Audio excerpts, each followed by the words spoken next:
Assalamualaikum warahmatullahi wabarakatuh. Assalamualaikum warahmatullahi wabarakatuh. Bismillahirrahmanirrahim. Alhamdulillahirabbil alamin wa bihi nasta'in wa ala umuri dunya waddin. Shalatu wassalamu ala asyrafil anbiya'i wal mursalin sayyidina Muhammad wa ala alihi wa sahbihi ajma'in. Nahmaduka ya dzal jalali wal ikram hamdan katsira wa nusalli wa nusallim ala habibina wa syafi'ina wa qurrati a'yunina wa kasfil ghammati wa ala alihi wa sahbihi kiram. Qala Allah ta'ala fi kitabil karim, laqad kana lakum fi rasulillahi uswatun hasanah liman kana yarjullaha wal yawmal akhir wa dzakara Allah katsira. Wa qala aidan qul innama ana basharun mislukum yuha ilayya annama ilahukum ilahu wahid faman kana yarju liqa'a rabbih falyamal amalan salihan wa la yusyrik bi ibadati rabbih ahada. Wa qala Rasulullah sallallahu alaihi wasallam innama bu'ithtu liutammima makarimal akhlaq al-khadir atau kama qala. Hadratul muhtaramin, para alim, para ulama, para masyayikh dan para habaib yang senantiasa kami harapkan barokah tausiahnya, dan yang senantiasa kami harapkan barokah doa-doanya, yang kami muliakan dan yang kami tabungi Romo Kiai Abdul Khalik Hasan, pengasuh dan pesantren Al-Amanah Tanda Beras Jombang, yang sudah hadir di tengah-tengah kita memberikan mau'izah bagi kita semuanya, yang kami takdimi dan yang kami hormati panjenenganipun Romo Kiai Zainuddin Abdul Muhid, Ketua Umum Takmir Masjid Agung Jakarta Malang beserta seluruh jajaran takmir, yang kami muliakan hadirin Bapak Ibu dan juga pendengar Radio Madinah FM 99,8 di kawasan Malang Raya dan sekitarnya. Untuk kali pertama marilah kita mengucapkan puja dan puji syukur kita kepada Allah Subhanahu wa taala, karena Allah Ta'ala di kesempatan hari yang penuh barakah ini, tepat di hari Senin tanggal 13 Rabiul Awal 1438 Hijriah, atau bersama dengan 12 Desember 2016, kita ketemu di tempat yang mulia ini, di tempat yang penuh barakah ini, Masjid Agung Jakarta Malang, dalam rangka memperingati Maulid Nabi besar Muhammad Sallallahu Alaihi Wasallam, tentunya dalam keadaan sehat walafiat. Kali kedua, salawat dan salam semoga tetap tercurah kehadiran besar Nabi Muhammad Sallallahu Alaihi Wasallam yang sudah menunjukkan kita berjalan ke kegelapan menuju jalan yang terang benderang, yakni agama Islam dengan tuntunannya Al-Quran dan Al-Hadir. Hadirin, sebelum acara kita mulai, marilah kita awali dulu dengan bacaan kitab surat Al-Fatihah yang akan disampaikan oleh panjenengan Romo Kiai Zainuddin Abdul Muhid. Tafadhal fali mashkura.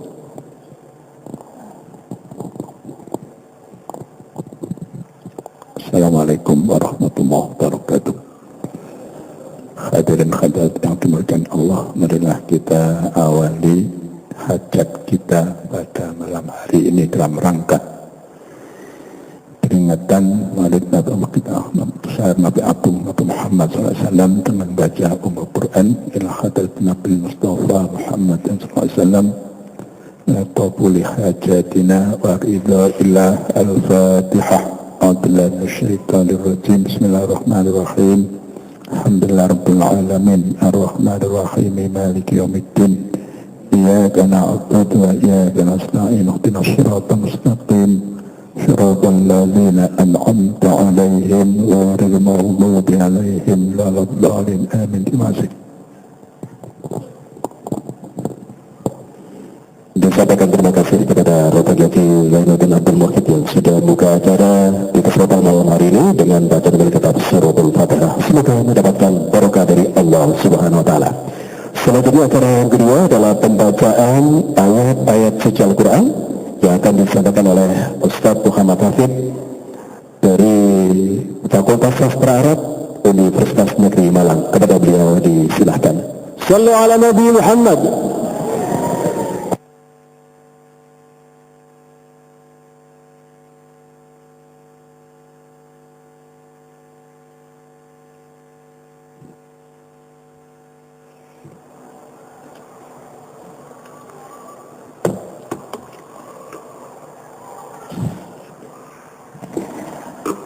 Assalamualaikum warahmatullahi wabarakatuh.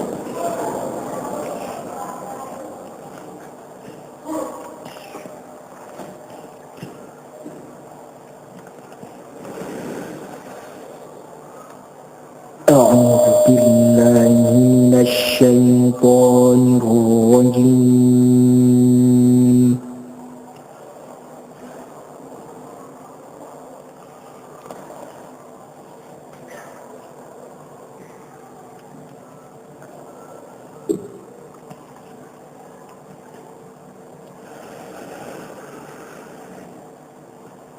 Bismillahirrahmanirrahim.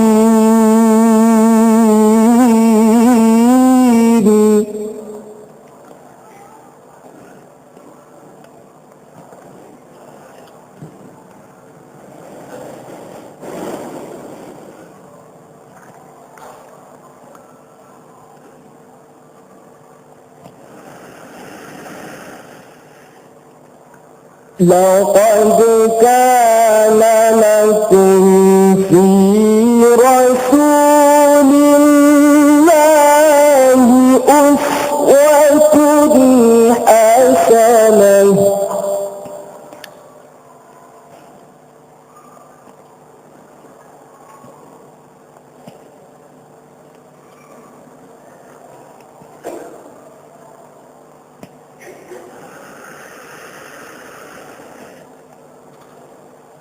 في رسول الله أسوة حسنة لمن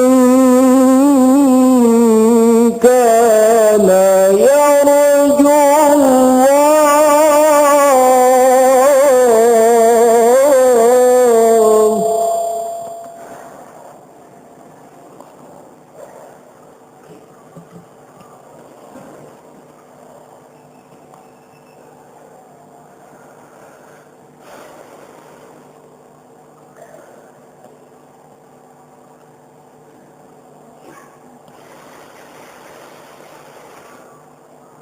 لمن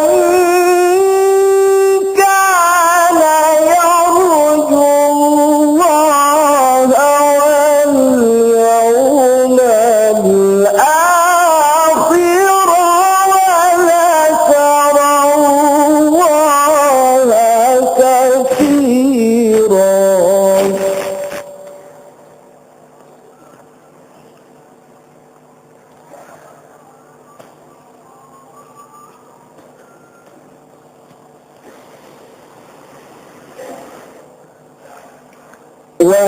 ولما رأى المؤمنون الأحزاب قالوا هذا ما وعدنا الله ورسوله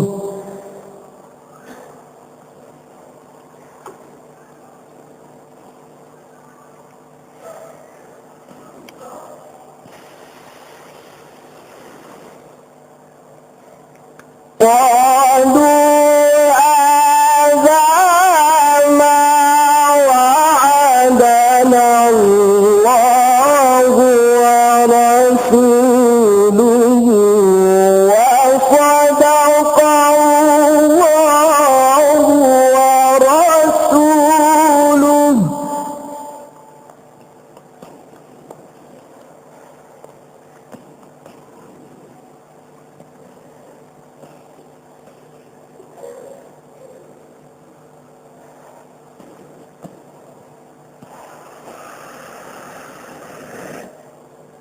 وما زادهم إلا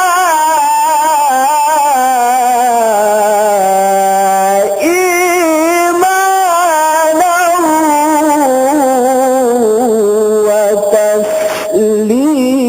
وتسليما.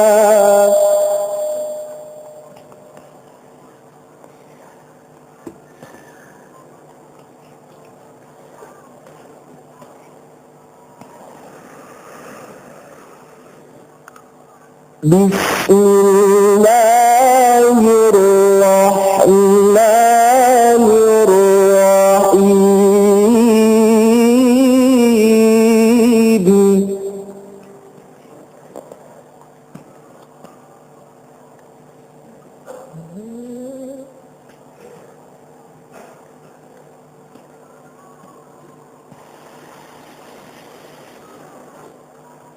Inna hadzal Qur'ana yahdi lillati hiya aqwam wa yubashshirul mu'minin.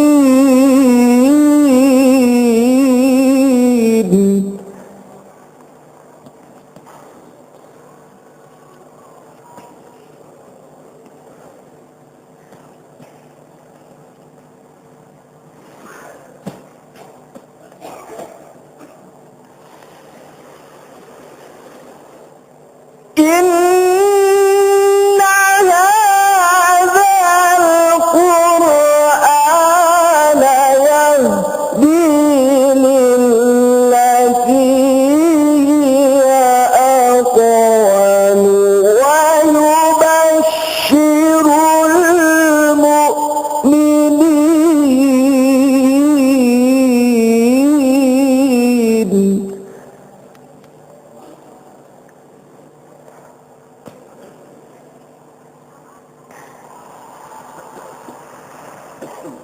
ويبشر المؤمنين الذين يعملون الصالحات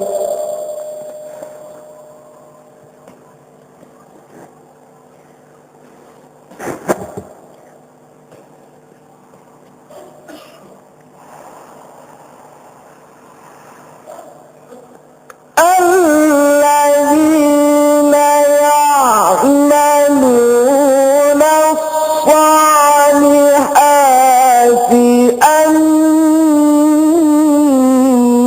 لهم أجرا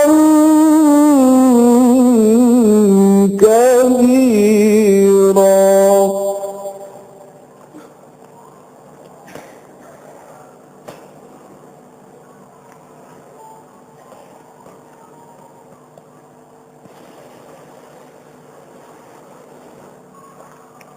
وأن الذين لا يؤمنون بالآخرة أعتدنا لهم عذابا أليما.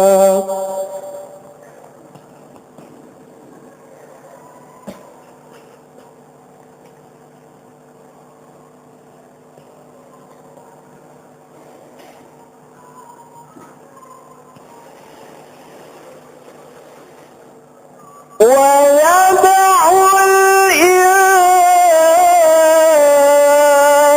الإنسان بالشر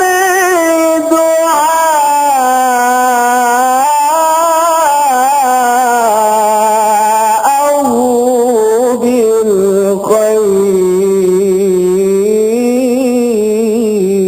بالخير.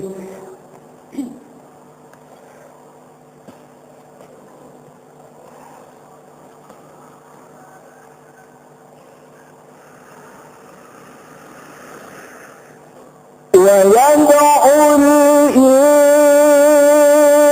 الإنسان بالشر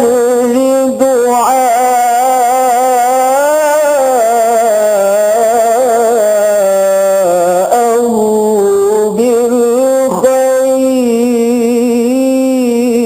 بالخير. وكان الإنسان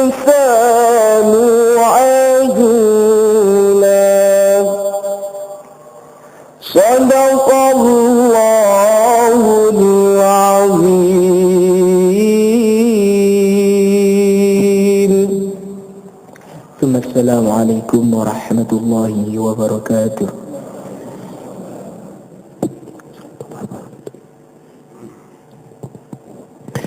Sungguh, Al-Quran diturunkan sebagai pembeda antara yang hak dengan yang batil, dan sekaligus sebagai petunjuk bagi orang-orang yang bertakwa.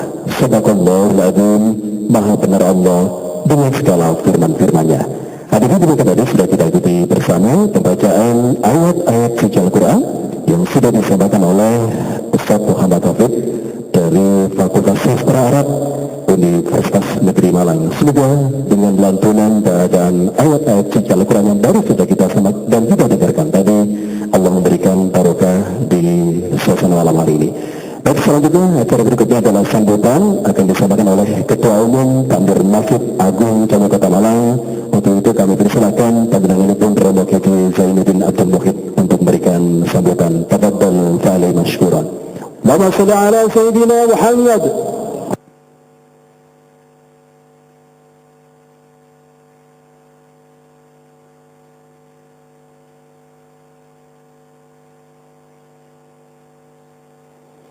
Assalamualaikum warahmatullahi wabarakatuh. Bismillahirrahmanirrahim. Alhamdulillah rabbil alamin wa bihi nasta'in ala umuri dunya waddin. Wa sallallahu ala sayyidina Muhammadin wa ala alihi wa sahbihi ajma'in. Amma ba'du. Al-Mukarram Bapak Kiai Abdul Khalik Hasan dari Jombang, teman-teman pengurus takbir, hadirin hadirat para jamaah yang dimuliakan Allah, marilah kita bersama-sama menjadikan puji dan syukur kepada Allah Subhanahu wa Ta'ala atas limpahan rahmat hidayah serta taufiknya, kesehatan dan kesempatan kita hadir di masjid di tempat yang mulia di permukaan bumi. Mudah-mudahan kita seperti tadi disampaikan ya, kita termasuk yarjullaha wal yaumal akhir. Ya, kita akan mengharapkan rahmat dari Allah, selamat di dunia akhirat nanti, amin ya rabbal alamin. Salawat salam mudah-mudahan terus dengan kita Nabi Muhammad SAW. Saya tidak biasa ngomong banyak, ya 2 menit barangkali cukup. Pada kesempatan ini saya sampaikan terima kasih kepada semua pihak yang telah membantu terselenggaranya peringatan Maulid Nabi di Masjid Agung Jami ini. Kita sudah banyak punya paket, ya, berbeda dengan di tempat yang lain. Kalau di Jogja itu ada grebek, ya, grebek mulut itu 1 bulan. Ada selain keagamaan juga ada ekonomi di sana itu. Tadi saya lihat di Jombang ada orang nyebar duit, ya, di Temanggung ada bikin 1000 ingkung bebek, macam-macam cara untuk mengagungkan, ya, beliau Nabi Muhammad SAW. Di masjid ini sudah punya paket sejak dulu, ya. Malam sebelum malam puncak ini adalah malam selawat. Kemarin habis maghrib Al-Banjari, habis Isya dari Batalion 512 Marabuntak dengan terbang tidurnya, kemudian jam 10 sampai tengah malam isharinya. Itu sudah paket. Kita berusaha merangkul, ya, ya, semua kaum muslimin untuk mengagungkan asma Allah Subhanahu wa Ta'ala dan junjungan kita Nabi Muhammad Sallallahu Alaihi Wasallam. Pada malam hari ini yang kita ini didengar oleh banyak orang, ya, lewat Madinah FM, ya. Jadi karena itu saya tidak banyak ngomong nekat seleo nanti lidahnya malah ciloko kan begitu, ya. Kita persilakan Al-Mukarram Kiai Abdul Khalik Hasan untuk memberikan sesuatu yang bermanfaat bagi kita, bukan untuk hari ini, bukan untuk hari besok, tapi untuk waktu yang lama sampai kita mengakhiri hidup kita ini. Mudah-mudahan harapan kami dari takmir, ya, dengan sini tidak akan tercapai semua, tapi harapan itu mudah-mudahan kita merubah kehidupan kita yang mungkin kemarin kurang baik jadi lebih baik. Barangkali itu saya ucapkan terima kasih kepada semua pihak, dan sekali lagi karena ini penutup, kalau ada kekurangannya selama ini kami takmir semua mohon maaf pada bapak ibu-ibu sekalian. Assalamualaikum warahmatullahi wabarakatuh. Waalaikumsalam warahmatullahi wabarakatuh.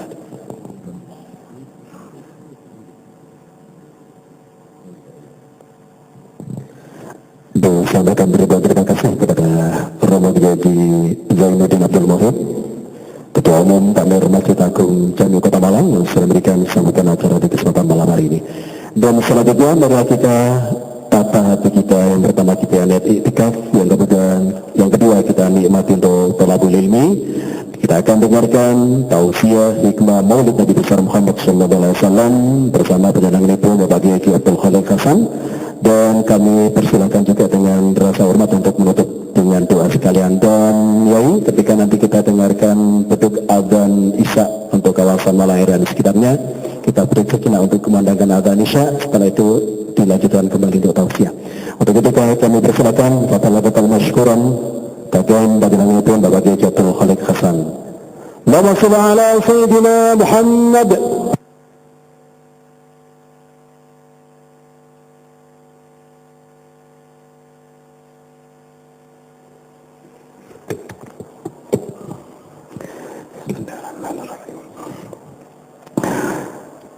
Assalamualaikum warahmatullahi wabarakatuh. Sarang-sarang liut Maulaya salli wa sallim daiman abada ala habibika khairul khalqi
Bismillahirrahmanirrahim.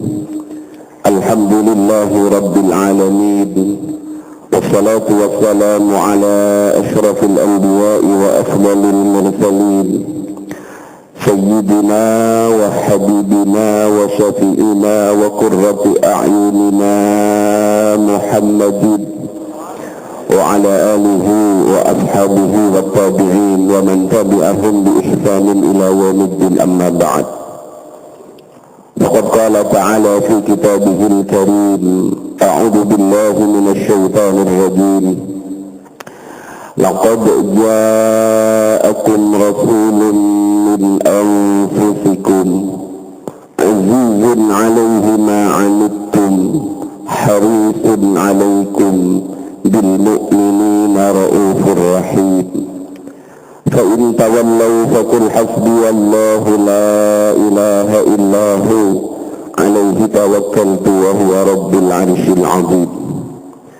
Wa qala an-nabiy sallallahu alaihi wasallam, tuba liman yarani wa amana bi, thumma tuba thumma tuba thumma tuba thumma tuba thumma tuba liman lam yarani wa amana bi. Al-hadis. Romo Kiai Zainuddin Abdul Muhid, Romo Kiai Ahmad Ghazali, Romo Kiai Abdul Aziz, Romo Kiai Lintunipun, para habaib, hadirin hadirat ingkang sangat kula mulyakaken pendengar Madinah FM yang dirahmati oleh Allah. Meneruskan dawuh saking Romo Kiai Zainuddin tadi, kula kali panjenengan berkumpul di tempat ini, duduk di majelis yang sangat dicintai oleh Rasulullah ini, adalah salah satu bentuk kecintaan kita, adalah salah satu bentuk kerinduan kita kepada baginda Rasulullah sallallahu alaihi wasallam. Apapun yang kita lakukan dalam bulan ini, perasaan cinta, perasaan rindu kita kepada baginda Rasul tidak sebanding apabila dibandingkan kecintaan Rasulullah kepada kita, tidak sebanding apabila dibandingkan dengan kerinduan Rasulullah terhadap kita. Di tengah sekitar 134 sahabat, Rasulullah tiba-tiba dawuh, ayyul khalqi a'jabu ilaikum imanan. Wahai sahabat-sahabatku, makhluk yang mana yang paling mengagumkan keimanannya menurut kalian? Bahasa begini ini kita melihat betapa Rasulullah sangat dekat dengan para sahabat. Saya tanya pada kalian, siapakah makhluk yang paling mengagumkan keimanannya? Para sahabat kemudian menjawab, ya Rasul, yang paling mengagumkan keimanannya menurut kami adalah para malaikat. Rasulullah kemudian menjawab, qala wa ma lahum la yu'minun wa hum 'inda rabbihim. Apa yang menyebabkan para malaikat tidak beriman? Sebab mereka berada di samping Allah. Artosipun malaikat-malaikat yang keimanannya luar biasa hebatnya. La ya'sunallaha ma amarahum wa yaf'aluna ma yu'marun, yang dalam Al-Quran ditulis mereka tidak pernah bermaksiat kepada Allah. Tugas mereka hanya mengikuti perintah-perintah Allah.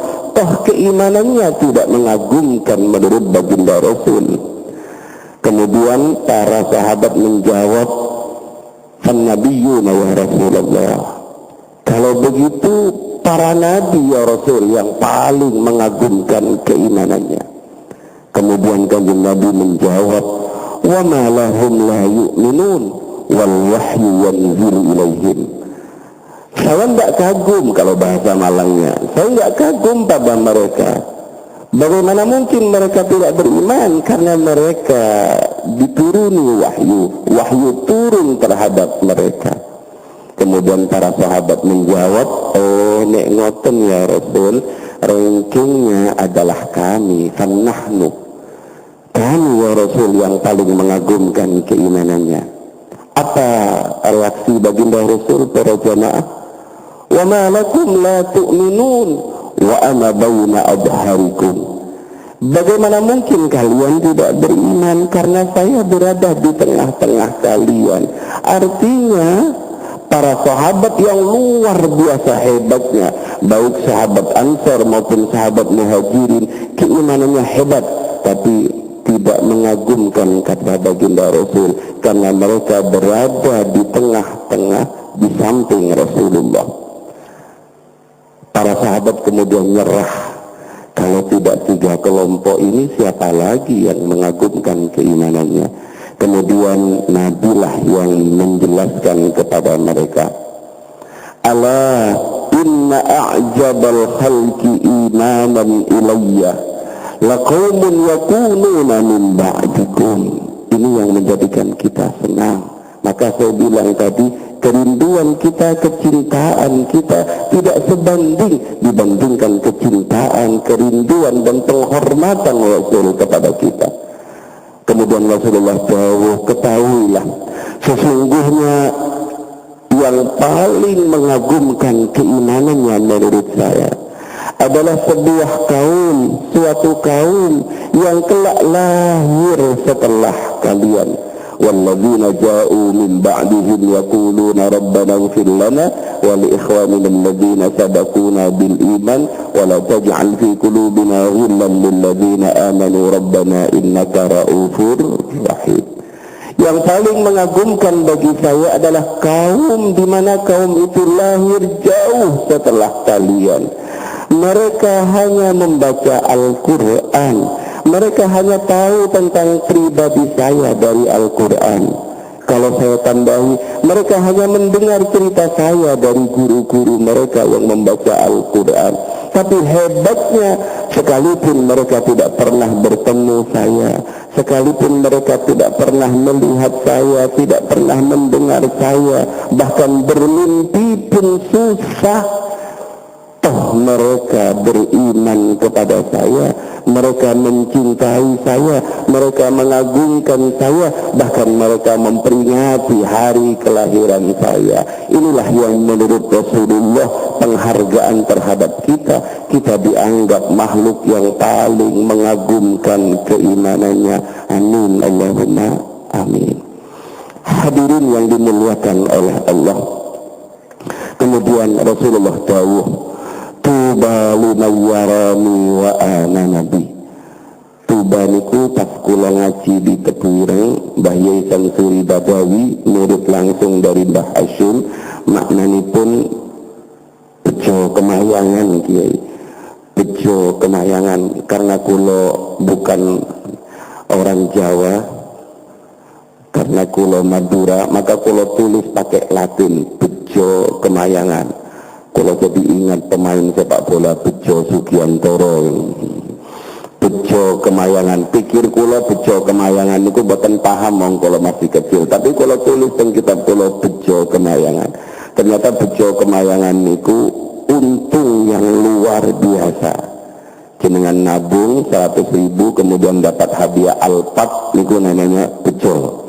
Tapi bejonya namun di dunia. Tuba liman yarani wa amana bi. Beruntung sekali orang-orang yang melihat saya lalu mereka beriman kepada saya. Niki para sahabat. Lantas kita yang tidak pernah melihat penghargaan yang luar biasa dari baginda Rasul. Summa tuba, summa tuba, summa tuba, diulang sampai 7 kali oleh Rasul. Kemudian beruntung sekali, beruntung sekali, beruntung sekali, sampai 7 kali Rasulullah mengulang liman lam yarani wa amanabi. Orang-orang yang tidak pernah melihat saya tapi mereka beriman kepada saya.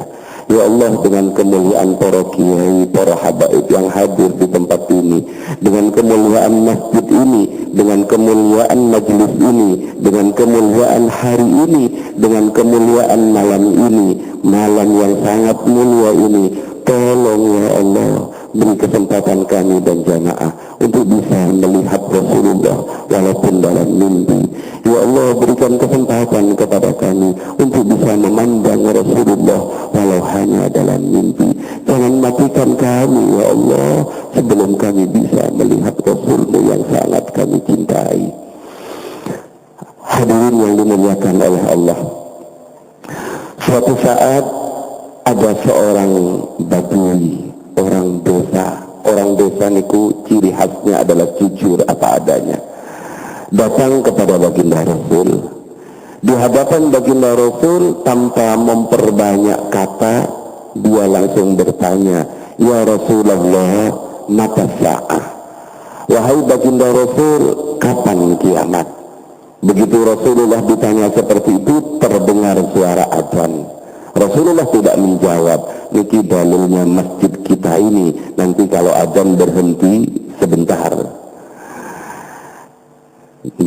Kalau kadang-kadang mikir, kawan-kawan mahasiswa itu kalau diskusi kiai pas adzan niku berhenti, tapi sayangnya mengeluarkan HP. Lah, niki pripun maksudnya niki?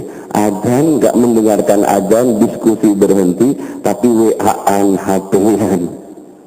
Ini buatan apa-apa, wong HP-nya kiam mbak ini, buatan HP kuno. Hadirin yang dirahmati oleh Allah, Begitu terdengar suara azan, Rasulullah selesai salat. Setelah selesai salat, Rasulullah penasaran, aina sa'il? Mana tadi orang yang bertanya itu? Belum ya Rasul, kula yang bertanya. Kamu tanya tadi tentang kiamat ya? Inggih ya Rasul. Rasul tidak menjawab kapan kiamat, karena memang Rasul pun tidak diberitahu bocoran tentang kiamat. Justru Rasulullah menjadikan pertanyaan itu sebagai bahan awal memberikan pelajaran kepada para sahabat-sahabat yang lain. Rasulullah kemudian bertanya, kamu tanya kiamat, memangnya kamu punya bekal apa menuju kiamat? Loh ya Rasul, kalau tanglet kok malah ditanya balik. Mungkin model dosen yang nggak bisa menjawab, itu caranya adalah tanya ulang. Ngapunten kula nggih, ngeten nggih. Dosen. Kebetulan karena pingin dosen yang hebat-hebat niku gak diterima-terima, pingin dosen yang UN gak bisa, akhirnya kula buat perguruan tinggi sendiri, kula rektor-rektori sendiri. Institut Agama Islam Bani Abdul Fattah niku ditambah belas. Hadirin yang dirahmati oleh Allah, apa yang kamu persiapkan untuk menuju kiamat? Para sahabat ini, sahabat Badui ini kemudian mengatakan, pelajaran bagi para sahabat yang lain. Dan hadis ini adalah hadis yang paling disenangi oleh para sahabat dibandingkan hadis-hadis yang lain. Karena apa? Karena dialog ini kemudian para sahabat menjadi tenang hidupnya. Qala ya Rasul, kalau ditanya tentang bekal sholat, lah sholat itu kan banyak penyakitnya. Teng Al-Hikam niku sholat niku penyakit luarnya itu sangat mudah. Hanya belajar syara'id, hanya belajar mawani, hanya belajar mubtilat, hanya belajar alkan, sunnah ab'ad, sunnah hayat, selesai. Tapi cacat yang ada di dalam hati niku yang sangat susah. Lah makanya sahabat ini, orang Badui ini cerdas sekali. Ya Rasul, kula tidak bisa mengandalkan sholat saya karena sholat saya penuh dengan cacat. Saya juga tidak akan mengandalkan puasa saya karena saya tahu kualitas puasa saya. Saya juga tidak akan mengandalkan sedekah saya karena saya tahu seperti apa sedekah saya. Tapi ya Rasul, kula namung punya bekal. Kula mencintai panjenengan melebihi cinta saya kepada istri dan anak-anak saya, atau kepada anak dan kedua orang tua saya. Apa jawab Kanjeng Nabi? Ahsanta, bagus kamu. Anta ma'aman ahbabta, engkau akan bersama dengan orang yang engkau cintai. Inilah pernyataan yang menjadikan para sahabat kemudian tenang, karena sahabat sangat mencintai Rasulullah. Mereka merasa aman bahwa kelak pasti mereka akan bersama dengan orang yang mereka cintai. Hadirin yang dimuliakan oleh Allah, betapa Rasulullah itu sangat menyayangi kita, betapa Rasulullah sangat merindukan kita, betapa hidup Rasulullah hanya untuk menyelamatkan diri kita. Dalam sebuah hadis diceritakan, umat baginda Rasul itu seperti laron. Dia datang ke gemerlap lampu. Kadang-kadang kita akan senang dengan gemerlap dunia. Rasul sudah mengatakan, jangan dekat-dekat dengan laron itu, jangan dekat-dekat dengan lampu itu, karena kalian pasti jatuh. Akhirnya para umat itu masih saja datang ke lampu yang akan membuat mereka jatuh. Dengan sekuat tenaga Rasulullah menghadang mereka, dengan sekuat tenaga Rasulullah menarik mereka agar tidak jatuh dalam kebinasaan. Tapi masih ada juga umatnya yang lolos, lepas kena lampu seperti laron. Apa yang dilakukan oleh baginda Rasul? Seorang tokoh yang bernama Uthbi bercerita, niki hebatnya Rasul. Niki kula dapatkan cerita ini dari Habib ketika kula ingin umrah kalau istri, kula nyun nasihat saking Habib. Habib, tolong nasihati saya, apa yang harus saya lakukan ketika saya di Madinah, karena saya ingin tahu dari cucu Rasulullah langsung.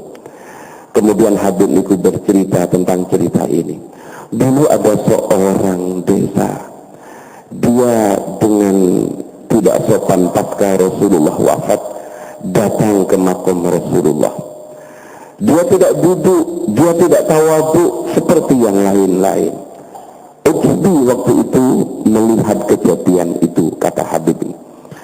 Kemudian dia berkata, ya Rasulullah, Allah dawuh, walau annahum izzalamu anfusahum ja'uka fastaghfirullaha wastaghfara lahumur rasul lawajadullaha tawwabar rahimah.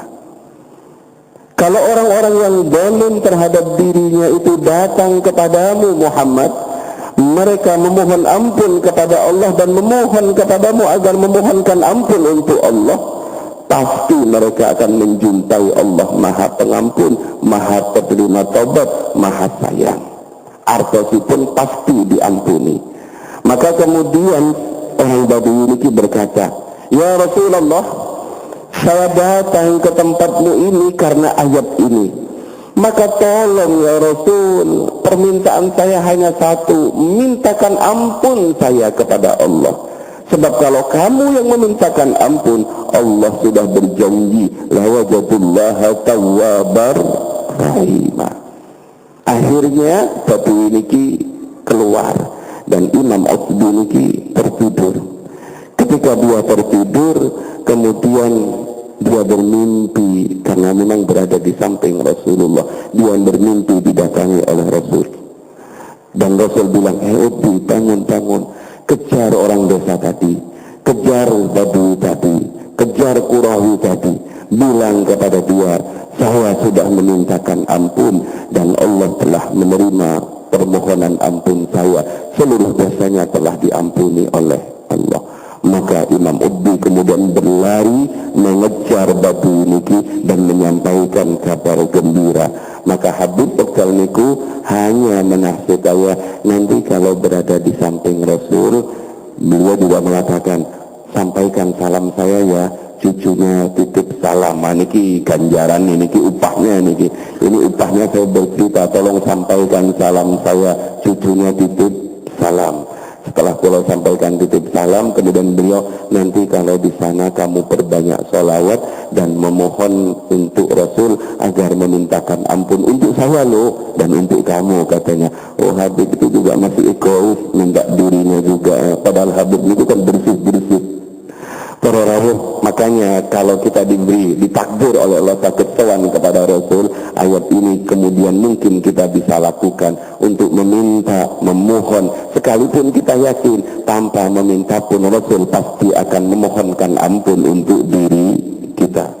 Karena doa itu dalam Al-Hikam itu bukan bertujuan menginginkan apa yang kita capai, tapi doa itu adalah ingin menunjukkan sifat kehambaan kita kepada Allah, ingin menunjukkan kalau diri kita itu betul-betul butuh kepada Allah.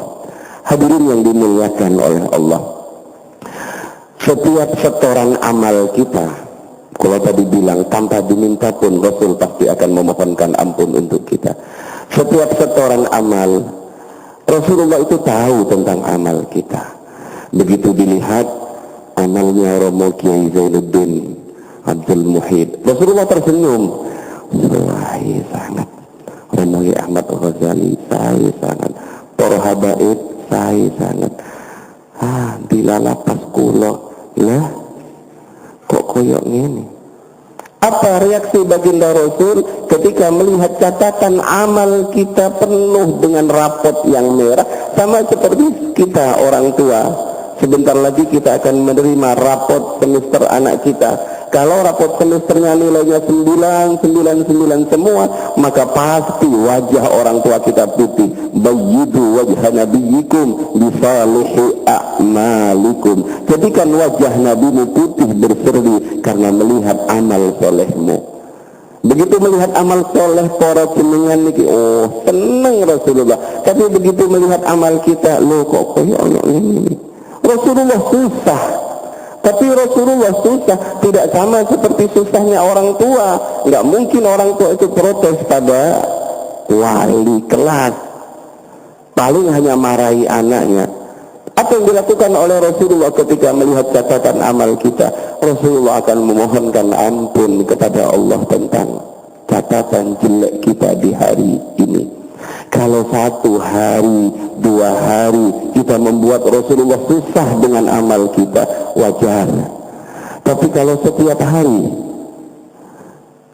analoginya ngeten, kalau dekat dengan Pak Kapolres, terus santri kulo ketangkap polisi gara-gara nggak helman, kulo tidak akan tinggal diam, pasti kulo memintakan maaf.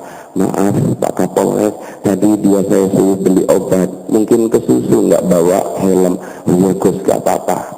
Besok melanggar lagi, maaf mungkin. Besok melanggar lagi. Kalau terus-terusan, saya bilang, weslah Pak Kapolres, terserah jenengan diapakan. Tapi Rasulullah tidak seperti saya, Rasulullah tidak seperti kita. Beliau tidak akan pernah jenuh untuk memintakan ampun pada diri kita.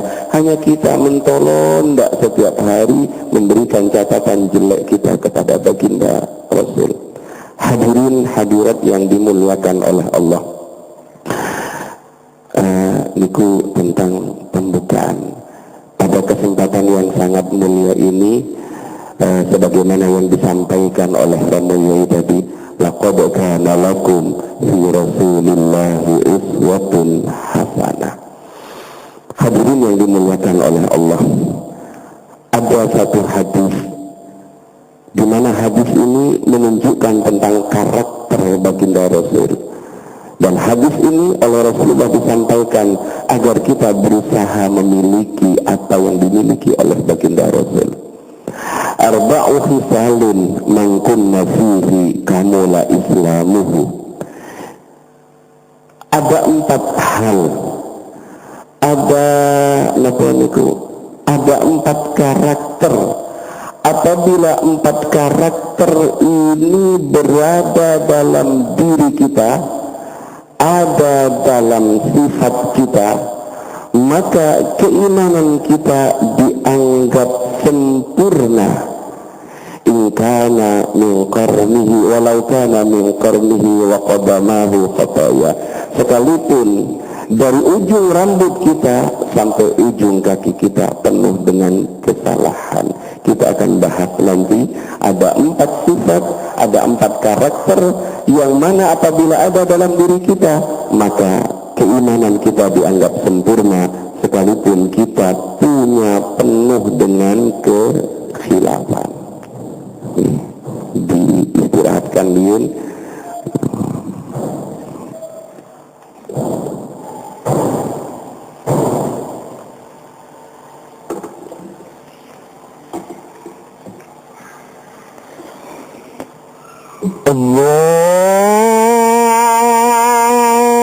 Allahu Akbar,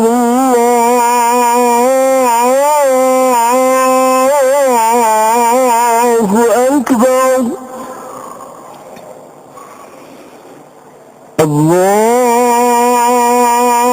Allahu Akbar,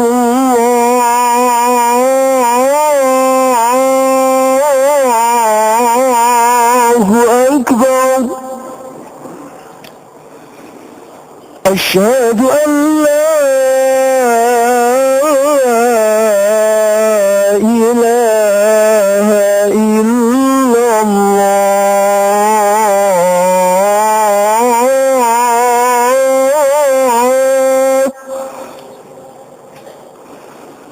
Asyhadu an la ilaha illallah.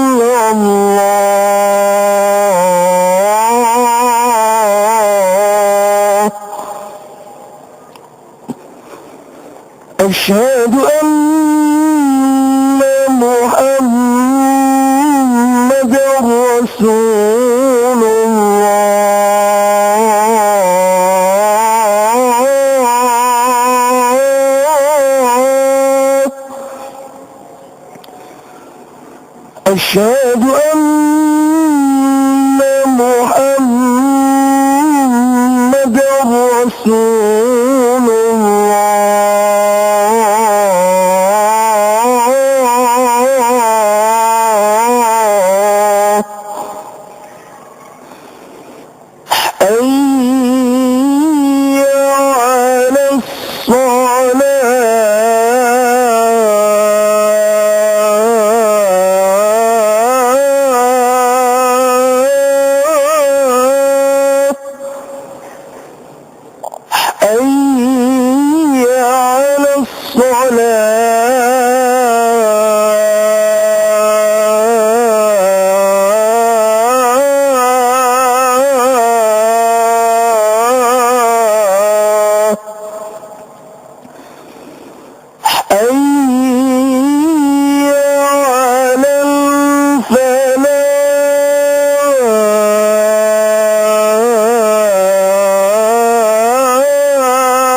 Bismillahirrahmanirrahim.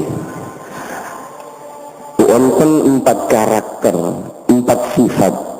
Apabila 4 sifat ini sudah kita miliki, sudah dimiliki oleh anak-anak kita, maka sekalipun keluputan kita, sekalipun kesalahan kita memenuhi ujung rambut sampai ujung kaki kita, maka keimanan kita dianggap sempurna oleh baginda Rasul. Kamula islamuhu.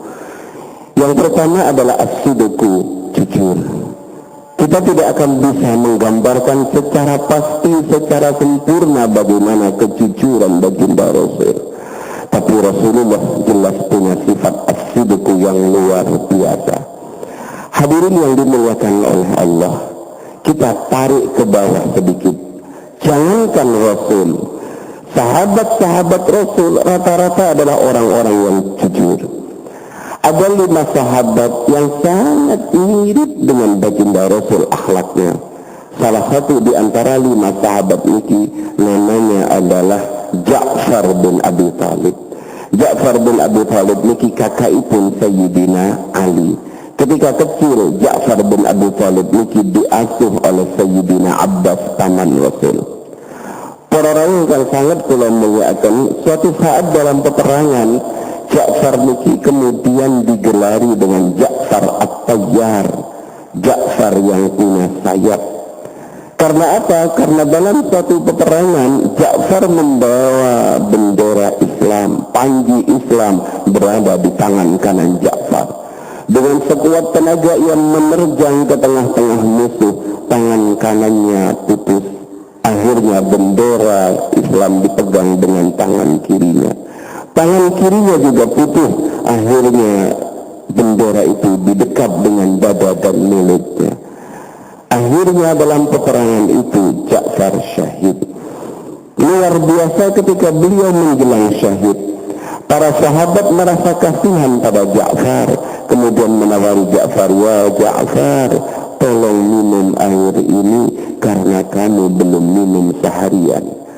Ja'far tersenyum sambil berkata, "Jangan kau batalkan puasa saya, wahai sahabatku. Biarkan saya berbuka di surganya Allah." Singkat cerita, akhirnya Ja'far wafat. Dan Ja'far ini oleh Allah kelak dianugerahi 2 sayap yang terbuat dari emas, permata dan intan. Kedua sayapnya ini agar Ja'far mudah ingin pindah ke surga manapun terserah beliau. Jadi dapat tiket terusan nih. Hadirin hadirat yang dimuliakan oleh Allah, Rasulullah berdialog dengan Ja'far. "Wahai ibnu Abi Thalib, wahai anaknya Abu Thalib, saya tanya kepada kamu, apa yang menjadikan kamu mendapatkan kemuliaan yang luar biasa?" "Ya Rasulullah, mohon maaf, saya hanya melakukan 3 hal, dan 3 hal itu adalah sifat karakter panjenengan.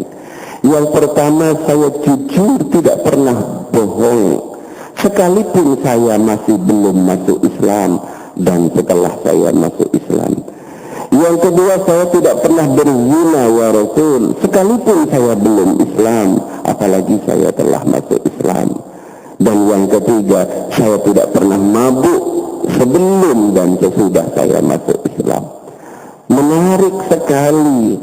Rasulullah kemudian bertanya, "Ya Ja'far, kalau kamu itu tidak bohong, setelah masuk Islam itu wajar.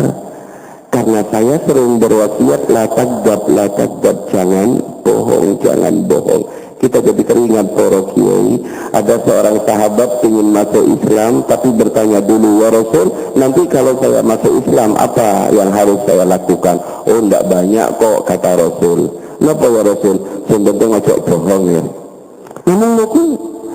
Namun itu ya Rasul, saksikan saya tak masuk Islam. Betapa mudahnya Islam, hanya sekedar tidak bohong.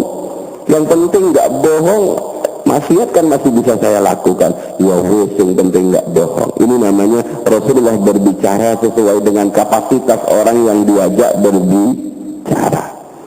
Begitu sahabat ini bersyahadat, keluar dia mau mengambil sandal di masjid depannya. Dia kemudian, loh kalau saya ketangkap satpam, terus ditanya sandal apa sampean pakai?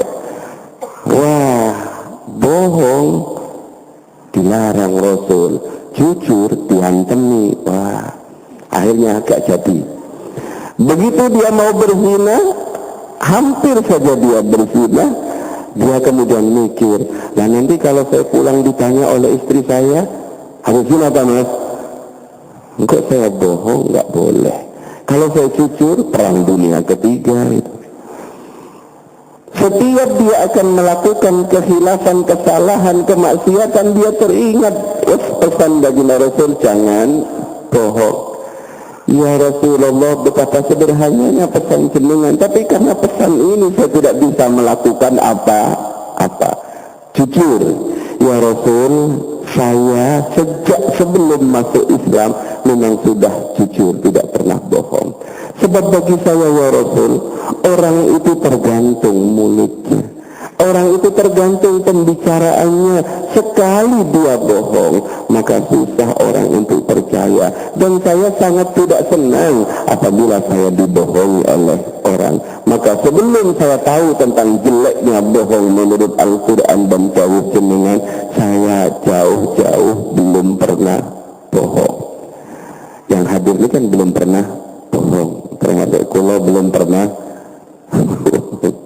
Ya Allah, makanya kemarin wonten kiai mau niru akhlak Rasul kejauhan Kang, turun naik akhlak sahabat. Sik katon Kang, turun naik akhlak para ulama. Itu lebih ringan. Kalau langsung jujuk Rasul ketemu pirang perkara, walaupun saya enggak setuju, sebab memang Rasulullah hadir, laqad kana lakum fi Rasulillahi uswatun hasanah. Para rawuh yang sangat kula mulyakaken niku jujur. Makanya banyak sekali tentang kejujuran. Paling tidak mari kita latih anak kita untuk jujur. Sebagaimana ibunda Imam Asy-Syafi'i melatih anaknya untuk jujur. Yang pertama. Yang kedua, ya Rasulullah, saya memang belum pernah zina. Sekalipun saya belum masuk Islam, apalagi saya masuk Islam. Sebab bagi saya perempuan itu saya lihat seperti keluarga saya. Saya pasti akan marah apabila ibu saya dizinai orang. Saya pasti akan marah apabila putri saya dizinai orang. Saya pasti akan marah tersinggung apabila istri saya dizinai orang. Saya akan marah apabila saudara perempuan saya dizinai oleh orang. Maka saya tidak akan pernah berzina dengan perempuan lain. Ini hebatnya Ja'far At-Tayyar. Yang ketiga, saya tidak pernah mabuk ya Rasul. Walaupun saya belum masuk Islam. Dalam sebuah riwayat, adiknya Sayyidina Ali pernah mabuk ketika turun ayat ya ayyuhalladzina amanu la taqrabus salata wa antum sukara. Salah satu pendapat mengatakan ayat ini turun kepada Sayyidina Ali ketika beliau ngimami qul ya ayyuhal kafirun dulu karena habis minum khamr. Pada waktu itu khamr belum diharamkan. Tapi Ja'far kakaknya sekalipun dalam zaman jahiliyah dia tidak pernah mabuk. Kemudian dia mengatakan, ya Rasul, saya nggak mabuk itu bukan karena dalil, tapi saya lihat kawan-kawan yang mabuk itu lucu-lucu ngomongnya, melantur ngomongnya. Hadirin yang dimuliakan oleh Allah, narkoba, homer, apapun namanya, itu pintu pertama untuk merusak generasi Islam. Itu pintu pertama untuk menghancurkan anak-anak kita. Kita kan pernah diajari oleh kiai kita betapa hebatnya seorang kiai ketika ia dijebak oleh seorang perempuan, diberi pilihan 3. Kiai, pilih salah satu di antara 3, zinai saya, atau bunuh anak ini, atau minum segelas khamr ini. Pilih salah satunya, maka saya tidak akan berteriak. Tapi kalau Anda tidak memilih salah satunya, saya akan berteriak sehingga nama baik Anda tercoreng di tengah-tengah masyarakat, dan saya akan mengatakan bahwa kiai telah berbuat tidak senonoh pada saya. Kiai yang pintar, yang ahli ibadah, yang luar biasa, muridnya juga hebat-hebat, itu berpikir cepat. Kalau saya zina, aduh dosanya berat, rajam. Allah jauh, la taqrabu zina. Kalau saya membunuh, masya Allah, al-qatil wal-maqtul finnar. Banyak sekali ancamannya. Ya sudah, saya ambil yang paling ringan saja. Saya minum minuman ini. Hadirin yang dimuliakan oleh Allah, orang-orang non-muslim itu paham bagaimana cara menghancurkan generasi kita. Apa yang terjadi? Begitu kiai ini minum minuman khamr, mabuk dia, setelah mabuk zina dia, setelah zina dia juga membunuh. Pintu maksiat itu mudah terbuka dengan narkoba. Maka mari luangkan waktu kita untuk betul-betul memperhatikan anak-anak kita. Hadirin yang dimuliakan oleh Allah. Kemudian sifat yang kedua, yang apabila ada dalam diri kita, maka keimanan kita dinilai sempurna oleh Rasul, sekalipun kita penuh dengan kesalahan, yaitu asyukuru, sifat syukur. Mugi-mugi kula kali panjenengan menjadi golongan minoritas. Amin. Enggak ada yang amin. Betul-betul rata-rata manusia ingin menjadi golongan mayoritas. Wonten seorang tokoh, ketika dia tawaf, doanya sangat sederhana. Ya Allah, ij'alni minal qalil. Di Multazam dia mengangkat tangan, ij'alni minal qalil. Di Hijr Ismail dia berdoa, ya Allah, ij'alni minal qalil. Di belakang Hajar Aswad dia berdoa, ya Allah, ij'alni minal qalil. Di tempat-tempat mustajabah di Mekah dia berdoa, ij'alni minal qalil. Doa ini menjadikan doa yang teraneh sedunia. Yang rata-rata orang ingin menjadi golongan mayoritas, tapi ini kok ingin menjadi golongan minoritas. Akhirnya ditanya, Kang sepunten nggih, jenengan doanya boten kelintu napa? Kelintu napa?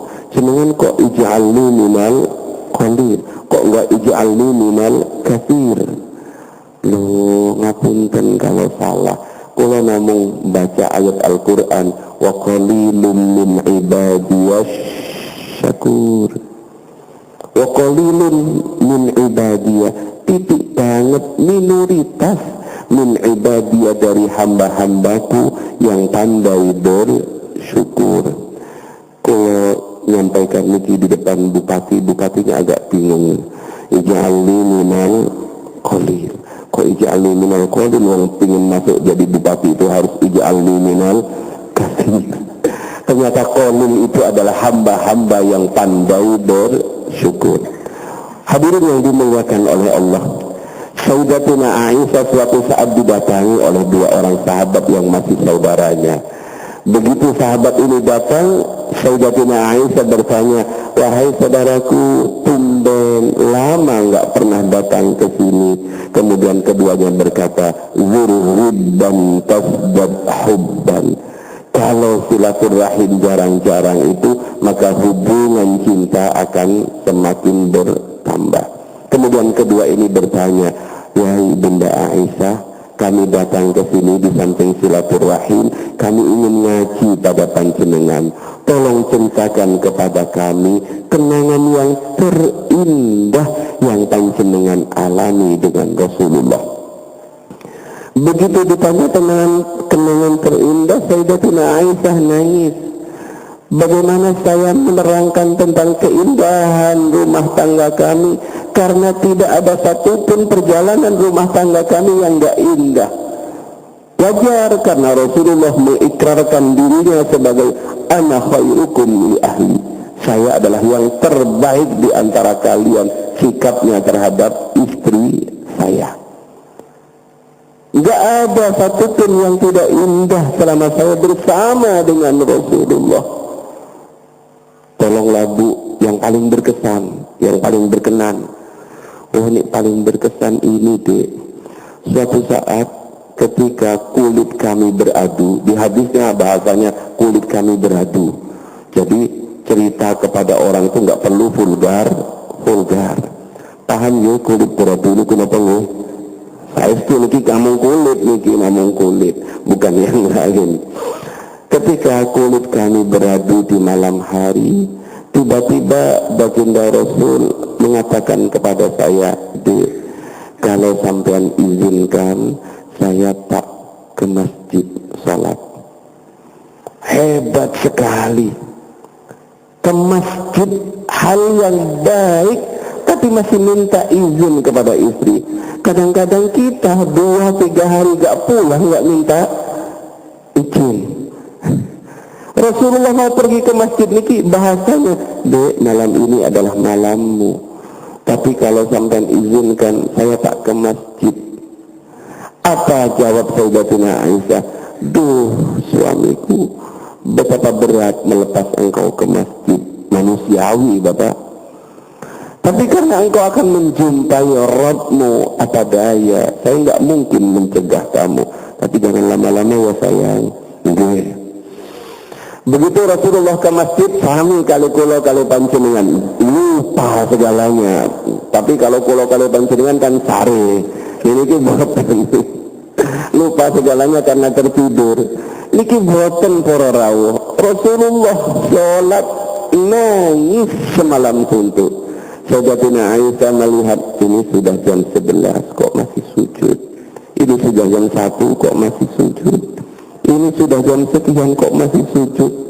Basah jenggot Rasul, basah muka Rasul dengan tangisan.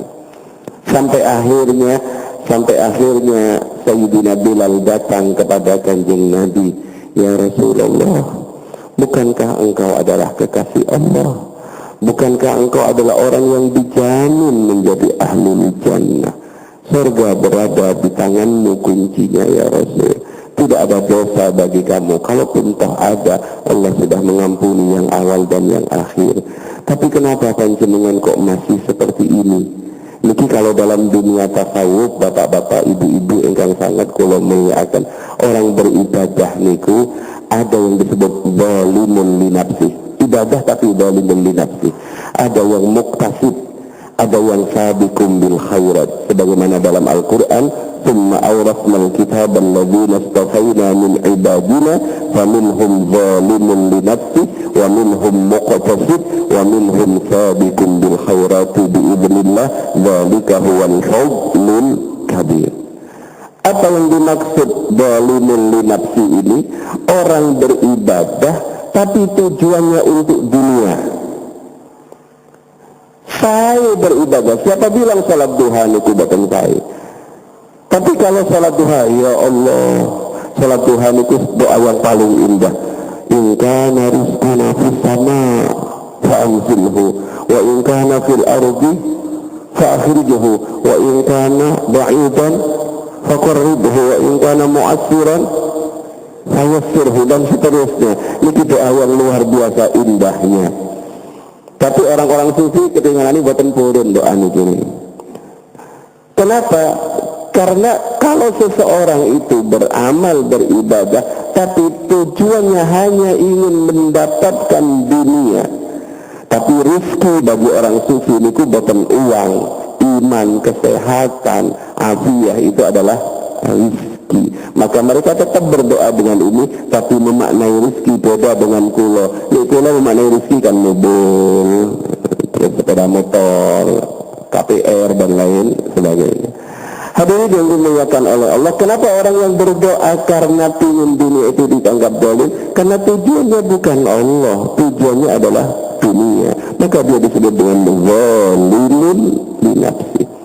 Yang muktasid itu adalah orang yang beribadah tapi tujuannya ingin mendapatkan surga atau ingin jauh selamat dari neraka. Ini lumayan tengah-tengah.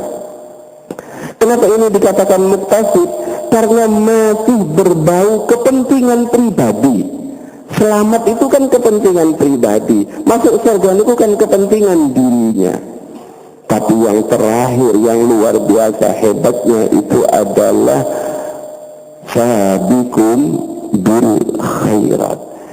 Dia yang disebut sabiqum bil khairat ini berdoa kepada Allah bukan karena barang, berdoa kepada Allah bukan karena surga dan neraka, tapi dia berdoa kepada Allah karena ingin menunjukkan kalau dirinya adalah seorang hamba yang butuh kepada Allah.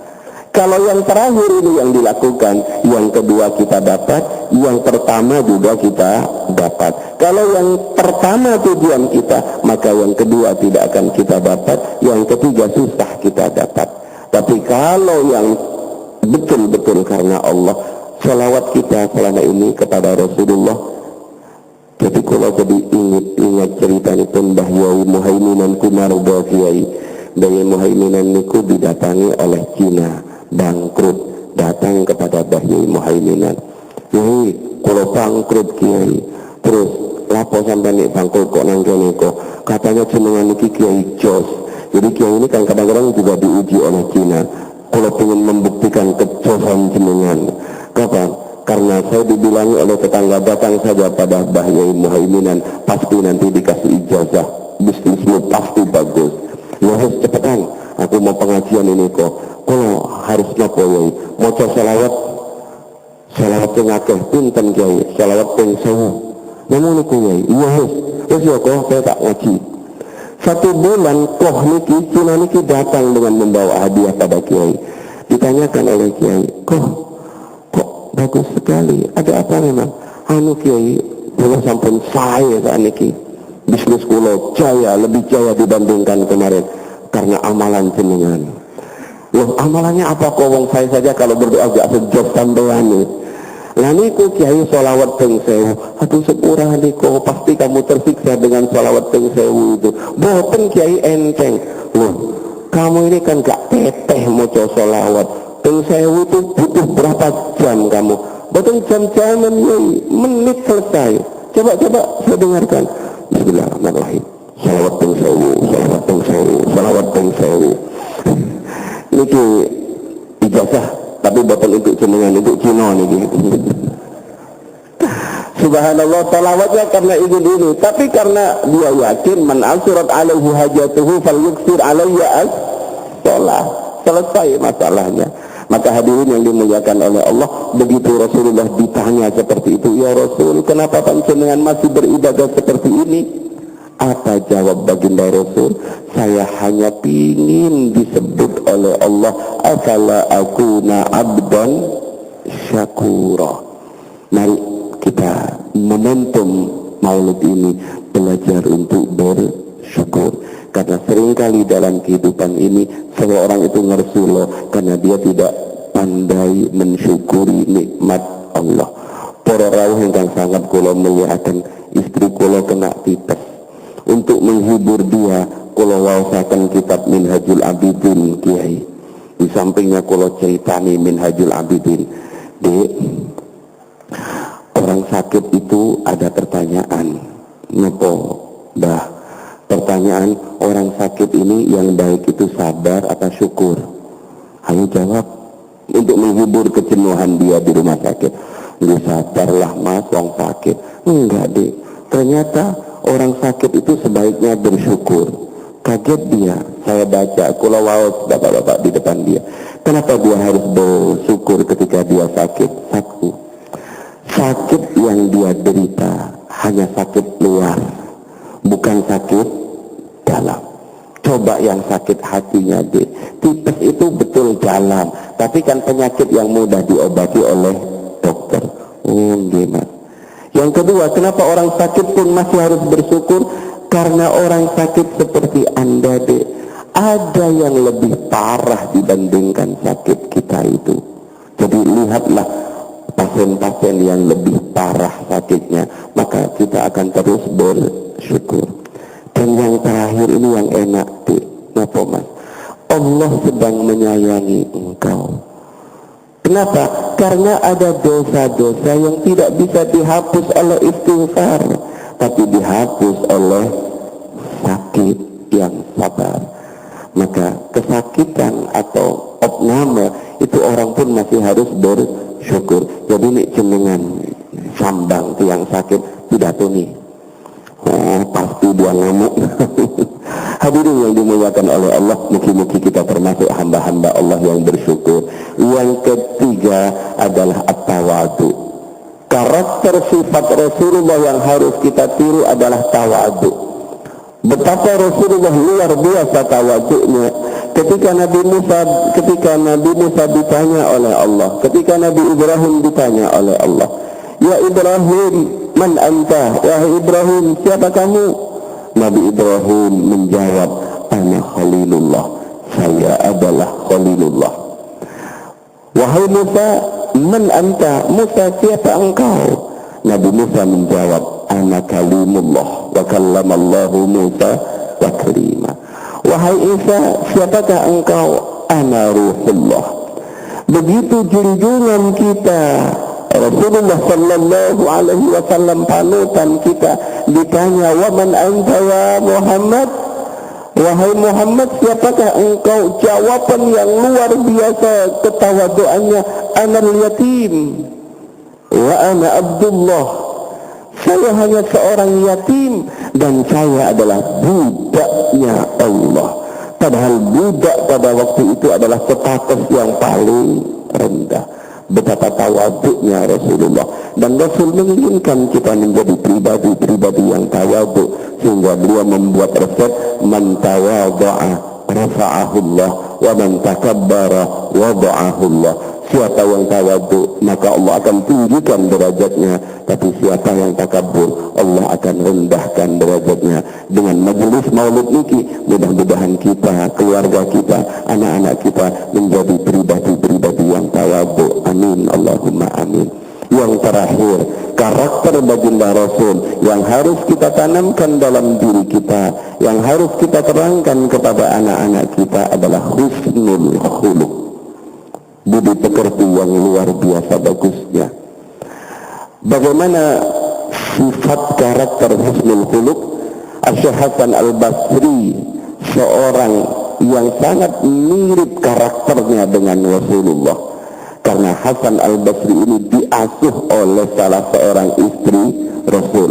Dan Hasan Al-Basri ini adalah bapaknya orang-orang zuhud.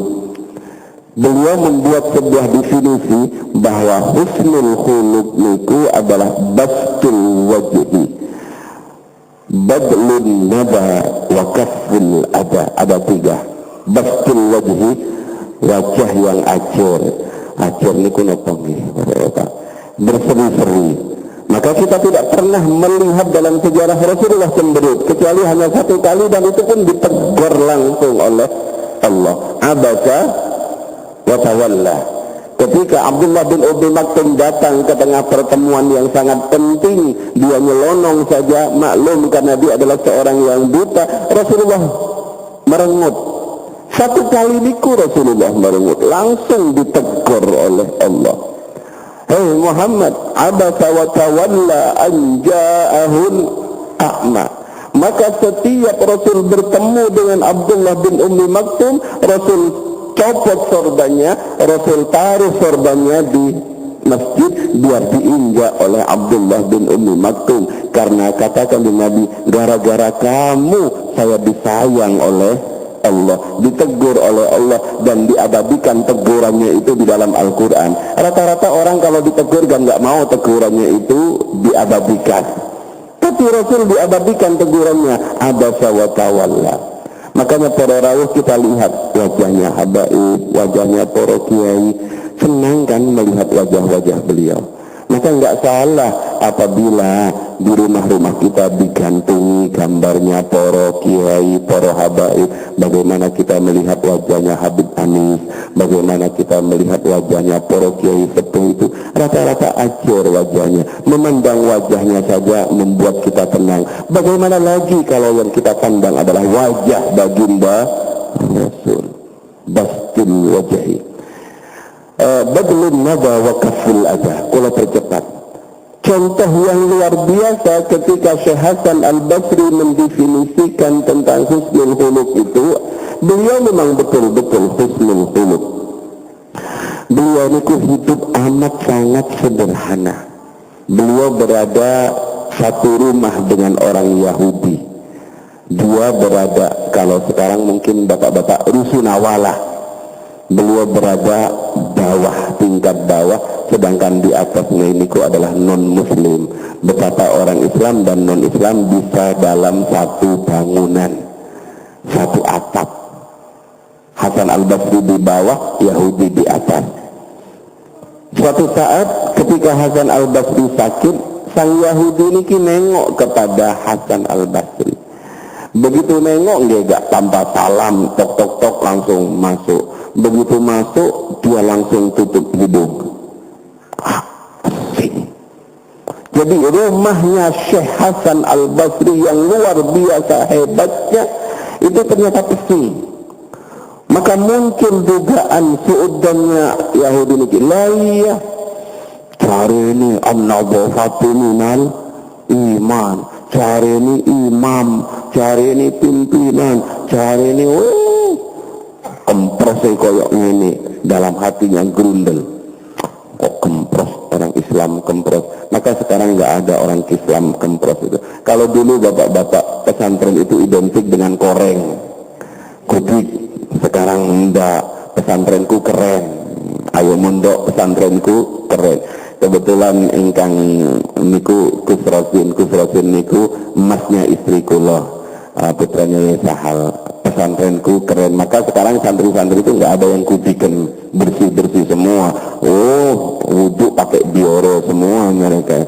Kalau dulu kan memang pakai air, nopo niku kolam niku wudhu gantian, sikat gigi, kemur-kemur di situ, barokah semua atau niku. Saat niki buatan pesantrenku keren. Hadirin yang dimuliakan oleh Allah, Yahudi niki sudah salah paham dengan Hasan Al-Basri.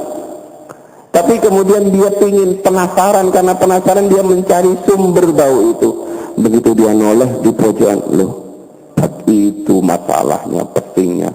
Wong sudah setengah begitu itu kok nggak dibuang-buang, pesingnya minta ampun. Kemudian dia ingin nengok, dari sana, dari mana sumber tetesan itu?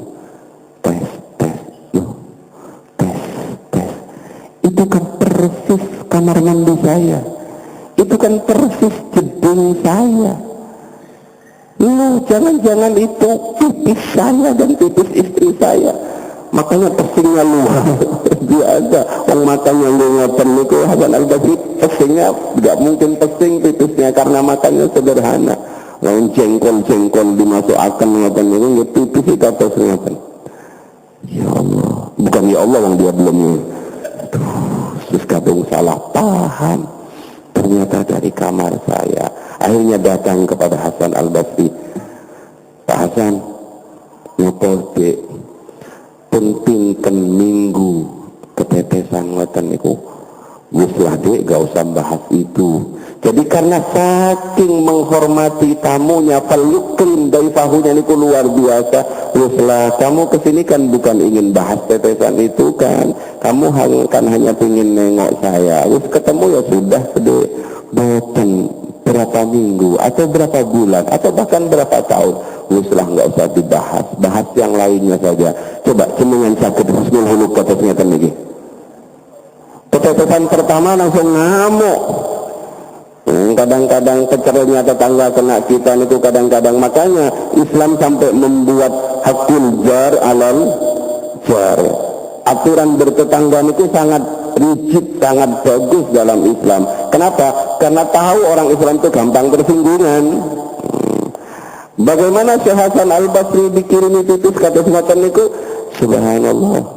Kalau niku pernah ngaji teng Habib niku kalau ngaji tiba-tiba dicembangnya nonton majelis Tuburo Rukuro diutus setiap malam, pokoknya Jumat pon malam Sabtunya kulo. Tiba-tiba oleh Habib niku dikecilkan suaranya. Kulo minggir, Bib, kok kecil suaranya, enggak enak ngaji kalau kecil, Bib. Kok sepurami, baru saja diamuk oleh tetangga. Kenapa diamuk, Bib? Ini gara-gara mau sholawat. Subhanallah. Islam ini kok Kristen, Bib? Oh, ini Kristen lajar. Islam enggak mau sholawat, huru diamuk. Ya Allah, ya sudahlah, Bib. Wa idha khotabahumul jahiluna qalu salama. Habib gak marah. Nek kulo tambah besok tak tambahi setengahnya. Rumah-rumah kiambak itu. Mewani tarung ngoten selawat kok malah gak boleh. Niku nek kulo soalnya Madura. Niku Habib niku cucunya Rasul kita tetap dikecilkan. Akhirnya kulo niru Habib. Subhanallah, gak usah bahas itu lah Mas. Kamu kan kesini pingin nengok saya. Boten, mau penasaran. Berapa tahun? Baru 20 tahun. 20 tahun panjenengan kula kirimi pipis. 20 tahun itu juga panjenengan gak pernah negor saya. 20 tahun panjenengan menghirup udara jelek kata semacam niki. Alangkah mulianya akhlakmu wahai Hasan Al-Basri. Pegang tangan saya. Asyhadu an la ilaha illallah wa asyhadu anna Muhammadar Rasulullah. Niki karakter orang Islam. Kalau tutup pertemuan yang sangat mulia niki dengan pertanyaan Sayyidina Abu Bakar kepada putrinya. Begitu Rasulullah wafat, Sayyidina Abu Bakar datang kepada putrinya, kepada Sayyidatina Aisyah. Nak, abahmu datang hanya ingin tanya, ada ndak perilaku suamimu, akhlak suamimu yang belum abah lakukan? Karena abah pingin total semua yang pernah dilakukan oleh suamimu akan saya lakukan. Ini hebatnya Sayyidina Abu Bakar. Gak enteng-enteng. Sayyidatina Aisyah kemudian berpikir, boten wonten. Semua rata-rata sampun panjenengan lampai. Mungkin ada sina tolong ingat-ingat. Oh wonten. Ngopo? Abah setiap pagi suami kula niku minta dibuatkan bubur. Karena beliau ingin nyuapi, konon di sepasar sana niku katanya ada orang buta miskin dan bubur itu untuk orang buta itu. Pulang Sayyidina Abu Bakar dapat sunnah baru, langsung bilang, Dek tolong buatkan bubur, saya ingin niru Rasulullah buat bubur. Berangkat dia, tidak mudah, tidak susah mencari orang buta di tengah pasar, hanya satu-satunya orang buta itu. Begitu dia dekat, Sayyidina Abu Bakar ingin memberikan bubur sebagaimana yang dilakukan oleh kekasihnya Rasulullah. Betapa Sayyidina Abu Bakar kaget, karena ternyata orang buta itu penyiar radio. Wahai orang-orang yang mendengar suara saya, ini namanya nakiro maksudah. Nakiro umum tapi maksudah dituju yang mendengarkan. Wahai pendengar Badida FM dimanapun Anda berada. Wahai orang-orang yang mendengar suara saya, janganlah kalian dekat-dekat dengan Muhammad, karena Muhammad itu seorang penyihir. Kalau sampai dekat dengan Muhammad, apalagi mendengar suaranya Muhammad, pasti kalian akan tersihir. Dan kalau sudah tersihir, pasti kalian akan meninggalkan agama kalian, pindah ke agamanya Muhammad. Kalian pasti akan meninggalkan agama nenek moyang kalian, pindah pada agama baru yang dibawa oleh Muhammad. Dan kalian pasti akan pisah dengan istri dan anak-anak kalian. Jangan dekat-dekat dengan Muhammad. Para rahul yang sangat kula muliakan, Sayyidina Abu Bakar marah, tersinggung. ketika Rasulullah digitukan. Walaupun Sayyidina Abu Bakar sendiri kalau digitukan dia akan marah beliau, tapi karena yang digitukan adalah Rasulullah, beliau marah. Saking marahnya, ini kula paling jenengan beribunnya bubur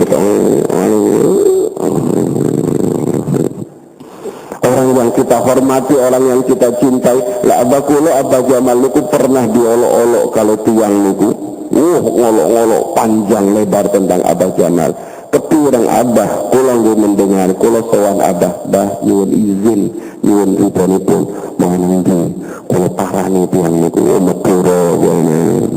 Weslah, gak akan kurang begitu kan. Malamatul asdiqo itu biasa dalam dunia tasawuf. Nah, orang itu belum sempurna keimanannya sebelum ditoknul juhala dan malamatul asdiqo. Sudahlah, biar nggak kurang apa-apa. Walaupun panas, jadi akhirnya alhamdulillah potensial panas. Nih kalau mertuanya paling kok dari kemarin-kemarin kan dengan kesana. Para rawuh kan sangat kula muliakan. Balik Sayyidina Abu Bakar. Begitu beliau balik, beliau berkata dalam hatinya, lah kalau saya balik, saya nggak dapat sunnah. Terus dikuat-kuatkan, disabar-sabarkan. Akhirnya Sayyidina Abu Bakar duduk di depan orang buta ini. Ini bubur didahar. Ya koyok biasa nih secak. Biasa nih opo? Nggak sampean pulang. Wah ngalem polis buta minta pulang sisan. Kok biasa nih sampean pulang? Oh ditulang tak biasa nih. Ini ditulang. Begitu satu suapan pertama dimasukkan oleh Sayyidina Abu Bakar, apa reaksi pengemis buta kafir ini? Marah dia. Tangannya dikipatkan kayak pesilang itu. Pasti kamu bukan orang yang kemarin. Kata Sayyidina Abu Bakar, memangnya kamu tahu dari mana saya bukan orang kemarin dan buta? Tahu. Satu, bubur panas. Yang lalu-lalu itu buburnya dingin. Nah, Sayyidina Abu Bakar salah. Mencontoh Rasulullah sudah gak bisa full penuh. Terus yang kedua, saya tahu bahwa kamu itu bukan orang yang kemarin karena buburmu kafar. Kalau yang kemarin itu sudah buburnya dingin, lembut, sama seperti lembutnya bubur bayi. Dan yang ketiga, cara nyuapimu gak sepenuh hati. Kafar. Nangis Sayyidina Abu Bakar dan minta maaf. Pak, ngapunten. Sik. Kamu kok berubah? Memangnya ada apa? Yang kemarin api kok sekarang kok seperti ini. Ngapunten. Terus kalau bukan orang yang kemarin. Memangnya orang yang kemarin kemana? Orang yang kemarin yang biasa ambulangi jenengan niku wafat. Mati. Aduh, emani yang seapi itu mati. Loh, bagi orang ini dikira orang yang api itu nggak mati apa? Bahkan yang mati itu kadang-kadang yang api-api dulu. Kalau tanya Abah, wah orangnya kok api-api kok mati riun gitu. Jawabannya guru saya seperti pering. Jadi orang itu kalau mau motong pering untuk rumah, untuk apa, yang dicari biasanya yang lurus. Nek pengen mati cepet, ya lurus sama. Hadirin yang dimuliakan oleh Allah, kenapa orang sebaik itu kok mati? Sudahlah Pak, saya siap melanjutkan tugasnya orang yang kemarin. Namanya siapa sih orang yang kemarin itu? Orang yang kemarin itu mau saya kasih tahu enggak? Enggak, simpen itu. Nanti kaget sampai. Sampai kasih tahu siapa. Orang yang kemarin dulani jenengan dengan halus, dengan lembut, buburnya dingin dan cara nyuapinya bagus. Dia adalah orang yang menjadi bahan pidatomu setiap hari. Maksudmu? Dia adalah Muhammad yang engkau caci maki setiap hari. Nangis tiang niku. Kalau kamu siapa? Kamu siapa? Saya adalah kawannya. Karena memang Sayyidina Abu Bakar niku idhuma saniyasnaini idhuma fil ghar. Saya adalah sahabatnya. Wahai Abu Bakar, mana tanganmu? begitu dipegang oleh Sayyidina Abu Bakar, saksikan Abu Bakar, asyhadu an la ilaha illallah wa asyhadu anna Muhammadar Rasulullah. Betapa hebatnya pribadi baginda Rasul. Ingin sekali menerangkan betapa akhlak mulia Rasul itu luar biasa. Bagaimana beliau mempersatukan golongan muhajirin dan golongan ansar. Tapi mungkin pada kesempatan yang lain, mungkin pertama kita betul-betul bisa belajar mencintai Rasulullah dengan cinta yang sebenarnya. Sebab Rasulullah pernah berkata, la yu'minu ahadukum hatta akuna ahabba ilai min walidihi wa waladihi. Tidak sempurna keimanan seseorang sampai orang itu betul-betul bisa mencintai aku melebihi cintanya kepada anak dan orang tua. Mudah-mudahan dengan barakah para kiai sepuh, mudah-mudahan dengan barakah para dzurriyyah Rasul, mudah-mudahan dengan kemuliaan rumah Allah, masjid Allah ini, dengan kemuliaan hari Senin tanggal 12 ini, kita betul-betul menjadi pribadi yang mencintai Rasul, mengalahkan cinta kita kepada anak dan keluarga kita. Amin, Allahumma amin. Bismillahirrahmanirrahim. Allahumma salli wa sallim wa barik ala sayyidina Muhammad abdika wa nabiyyika wa rasulika nabiyil ummi wa ala alihi wa sahbihi wa sallim tasliman biqadri azamati watika fi kulli waqtin wahid walhamdulillahi rabbil alamin. Allahumma anta maqsuduna wa ridaka matlubuna a'tina mahabbataka wa ma'rifataka sabbit imanana nawwir qulubana barik lana fima 'allamtana barik lana fima razaqtana barik lana fima faddaltana sallimna fid dunya wal akhirah. Allahumma inna nas'aluka husnal mahabbah li nabiyyina Muhammad sallallahu alaihi wasallam wa nas'aluka ya Allah kamalal mutaba'ah li nabiyyina Muhammad sallallahu alaihi wasallam.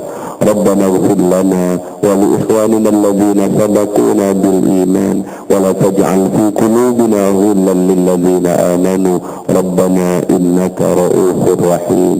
اللهم اغفر أمة محمد, Allahumma arham ummata Muhammad. Ya Allah, dengan kemuliaan hari Rasulullah dilahirkan ini, dengan kemuliaan hari Senin ini, dengan kemuliaan bulan yang mulia Rabiul Awal ini, dengan kemuliaan rumahmu di muka bumi ini, dengan kemuliaan para dzurriyyah Rasul, para ulama penerus Rasulullah, jangan wafatkan kami ya Allah sebelum kami sempat ziarah kepada Rasulullah, sebelum sempat kami memandang wajah Rasulullah. Ya Allah, berikan kesempatan kepada kami untuk duduk di samping Rasulullah, bersalawat di samping Rasulullah. Kalau selama ini kami bersalawat dari tempat yang jauh, takbir kami ya Allah, takbir kami ya Allah, untuk bisa menghilangkan kerinduan kami kepada Rasul, untuk bisa bersalawat di raudhahnya Rasulullah sallallahu alaihi wasallam. Ya Allah, kami mengenalmu, kami mengenal Rasulmu karena kedua orang tua kami. Saat ini beliau sudah ketunduk mendahului kami ya Allah. Muliakan beliau ya Allah sebagaimana Engkau memuliakan Rasulullah. Muliakan beliau ya Allah sebagaimana Engkau memuliakan para sahabat Rasulullah. Tempatkan beliau ya Allah di samping Rasulullah.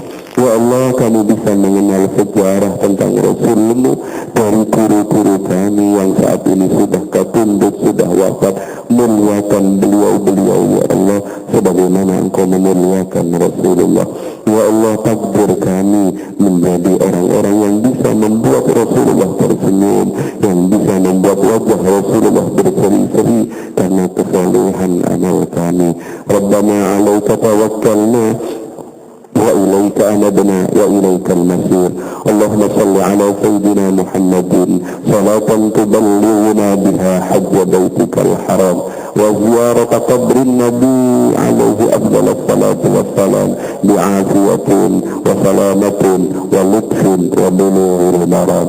Allahumma inna nas'aluka al-istiqamata wal ikhlas. Allahumma inna nas'aluka al-istiqamata wal ikhlas. اللهم إنا نسألك الاستقامة والإخلاص اللهم استرنا بسترك الجميل اللهم استرنا بسترك الجميل اللهم استرنا بسترك الجميل سبحان ربك رب العزة عما يصفون وسلام على المرسلين والحمد لله رب العالمين. Mohon maaf.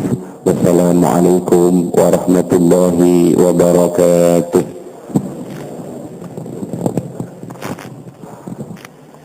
Alhamdulillah, dengan doa yang sudah disampaikan oleh Panjenengan pun bagi Abdul Khalik Hasan tadi, tuntas sudah seluruh rangkaian acara puncak peringatan Maulid Nabi besar Muhammad SAW yang diisi dengan tausiah bersama beliau Raja Abdul Khalik Hasan dengan sebuah pesantren Al-Amanah Pondok Beras Jombang. Dan akhirnya saya selaku acara bila mengetahui acara di sesuatu namanya dan salam mohon maaf yang sedalam-dalamnya. Dan akhirnya Allah muwafiq ila qawmi tarik.